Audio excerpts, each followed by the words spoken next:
ಹಾ ಅದೇ ವ್ಯಾಪ್ತಿಲಿ ಒಬ್ರು ಇಲಿಯಾಸ್ ಅಂತ ಇದ್ದಾರೆ. ಅವರು ಒಂದಿಷ್ಟು ದಲ್ಲಾಳಿ ಕೆಲಸ ಅಂದ್ರೆ ಏನ್ ಮಾಡ್ತಾರೆ ಅಂದ್ರೆ ಯಾರಾದ್ರೂ ಸಮಸ್ಯೆ ಹೇಳ್ಕೊಂಡು ಗರ್ಭಿಣಿ ಮಹಿಳೆಯರು ಹೆರಿಗೆಗೆ ಅಥವಾ ಏನಕ್ಕಾದ್ರೂ ಏನಾದ್ರು ಸಮಸ್ಯೆ ಆಯ್ತು ಅಂತ ಅನ್ಕೊಳ್ಳಿ, ಅನಧಿಕೃತವಾಗಿ ಏನೋ ಮಾಡ್ಕೊಂಡಿರ್ತಾರೆ. ಹಾ. ಆ ರೀತಿ ಏನಾದ್ರು ಸಮಸ್ಯೆ ಆದಾಗ ಇವ್ರನ್ನ ಕಾಂಟ್ಯಾಕ್ಟ್ ಮಾಡಿದಾಗ ಅವರು ಓಕೆ ಅದನ್ನ ನಾನು ಕ್ಲಿಯರ್ ಮಾಡ್ಕೊಡ್ತೀನಿ. ಆ ಈಗ ಇಲಿಯಾಸ್ ಅನ್ನೋರು ಏನ್ ಮಾಡಿದ್ದಾರೆ ಸರ್? ಅದೇ ಇಲಿಯಾಸ್ ಅನ್ನೋರ್ ಮೇಲೆ ಆರೋಪ ಅಂದ್ರೆ ಅವರು ಅಲ್ಲಿಂದ ಅವ್ರನ್ನ ಯಾರು ಗರ್ಭಿಣಿ ಮಹಿಳೆಯರು ಸಮಸ್ಯೆ ಹೇಳ್ಕೊಂಡ್ ಬಂದಿರ್ತಾರೆ ಹಾ ಹಾ ಹಾ. ಅವ್ರನ್ನ ಕರ್ಕೊಂಡೋಗಿ ಎಲೈಟ್ ಹಾಸ್ಪಿಟಲ್ ಅಲ್ಲಿ ಅಬಾರ್ಷನ್ ಮಾಡ್ತಾ ಇರೋಂಥದ್ದು. ನಮ್ಗೆ ಇಲಿಯಾಸ್ ಅವ್ರು ಎಲ್ಲಿ ಸಿಗ್ತಾರೆ ಈ ಪೇಷಂಟ್ ಗಳಿಗೆ ಅಂತ ನಾನ್ ಕೇಳ್ತಿರೋದು. ಅವ್ರಿಗೆ ಕಾಲ್ ಮಾಡ್ತಾರೆ.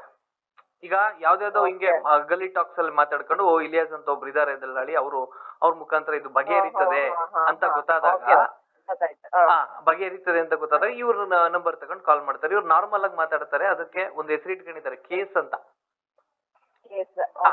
ಆ ಕೇಸ್ ನಾನು ಕ್ಲಿಯರ್ ಮಾಡ್ಕೊಡ್ತೀನಿ ಅಂತೆಲ್ಲ ಹೇಳ್ತಾರೆ. ಅದೆಲ್ಲ ಆದ್ಮೇಲೆ ಇವ್ರಿಗೆ ರೇಟು ಗೀಟು ಎಲ್ಲ ಕುದುರಿಸಿದ್ಮೇಲೆ ಏನ್ ಮಾಡ್ತಾರೆ, ಕರ್ಕೊಂಡೋಗಿ ಎಲೈಟ್ ಹಾಸ್ಪಿಟ್ಲ್ ಡಾಕ್ಟರ್ ಉಷಾ ಮುಂದೆ ಬಿಡ್ತಾರೆ. ಉಷಾ ಅವ್ರು ಏನಾಗಿರ್ತಾರೆ ಸರ್? ಏನ್ ಮೇಡಮ್? ಉಷಾ ಅವರು ಏನು ಗೈನಕಾಲಜಿಸ್ಟ್? ಅವ್ರು ಡಾಕ್ಟರ್, ಗೈನಕಾಲಜಿಸ್ಟ್ ಅಂತ. ಗೈನಕಾಲಜಿಸ್ಟ್ ಅಂತ ಗೊತ್ತಿಲ್ಲ. ಓಕೆ ಆಯ್ತು.